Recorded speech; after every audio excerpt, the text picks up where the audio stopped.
हल्लाबोल भारत न्यूजमध्ये आपलं सर्वांचं स्वागत आहे। आमदार रोहितदादा पवार यांच्या ईडी चौकशीच्या विरोधात राष्ट्रवादी काँग्रेस पक्षातर्फे आंदोलन करण्यात आला। एकच वादा रोहितदादा तुम संघर्ष करो हम तुम्हारे साथ है। धिक्कार असो सरकारचा धिक्कार असो, सरकार हमसे डरती है, ईडी को आगे करती है, अशा जोरदार घोषणाबाजीने परिसर दणाणून सोडलं।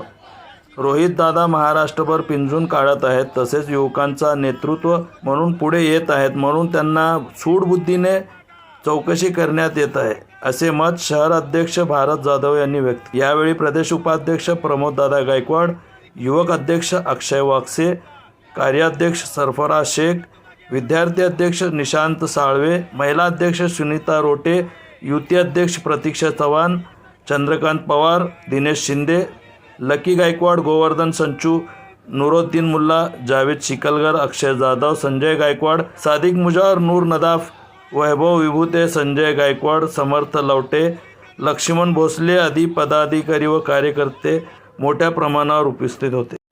युवकांचे हृदयस्थान असलेले रोहितदादा यांच्या विरोधात ईडीने नोटीस काढलेला आहे आणि आज त्यांनी सुनावणीसाठी त्यांच्या ईडीच्या ऑफिसमध्ये बोलवलेलं आहे।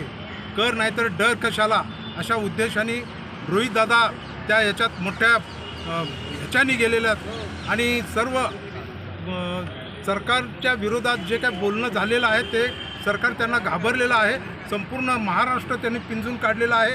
आता आपल्याला याच्यापासून धोका आहे, रोहितदादापासून धोका आहे असं सरकारला वाटत असल्यामुळे त्यांनी हा पाऊल उचललेला आहे। ईडीच्या बाबतीत बोलायचं झालं तर ते ईडी हे आपल्या भाजपचं एक घटकच असल्यासारखं आम्हाला वाटू लागलं, सर्व जनतेला वाटू लागले आहे आणि याच्यातून रोहितदादांना काहीच होणार नाही अशा विचारात रोहितदादा मोठ्या याच्याने त्या ईडीच्या ऑफिसला सामोरे गेलेले आहेत आणि ते नक्कीच बाहेर पडतील।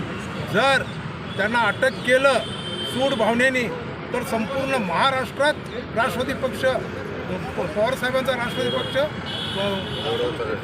रस्त्यावर उतरून संपूर्ण महाराष्ट्रभर आंदोलन करण्यात येईल आणि रोहितदादांना संपूर्ण महाराष्ट्र त्यांच्या युवक त्यांच्या पाठीचे आहे आणि युवक त्यांना नक्कीच या संकटातून वाचवण्याचा प्रयत्न करतील त्यांच्या ताकदीनं असं मला वाटतं आणि या सरकारने जागा व्हावं आणि रोहितदादांना सही सलामत बाहेर सोडावं असं मला वाटतं।